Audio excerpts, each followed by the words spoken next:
এই অ্যাম্বুলেন্সটা স্টার্ট হইতো না, অ্যাম্বুলেন্সটা স্টার্টও করতে পারবো না। আর ওই একজিও গাড়ির দেখো সাইলেন্সারের পাইপ দিয়ে পানি ঢুকিয়ে গেছে। সরকারি বন্ধ হইল শেষ, সরকারি বন্ধ হলেও আর স্টার্ট করতে পারবো? হ্যাঁ, মোটামুটি একেবারে রিস্কার উপরেও পানি বলা যায়।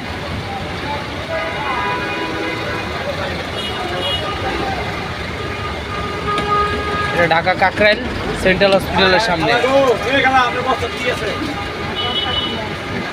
বাসের ভিতরেও পানি, মতন কিছু নাই তো, বক্সে কিন্তু পানি ঢুকছে। বাসের ভিতরেও পানি, বাসের ভিতরে পানি হয়ে পড়ছে, বাসের এক সিঁড়ি তোলাই গেছে। ও আমার এক সিঁড়ি গেছে গা, এ পাড়া ফিয়ালে মন মতো।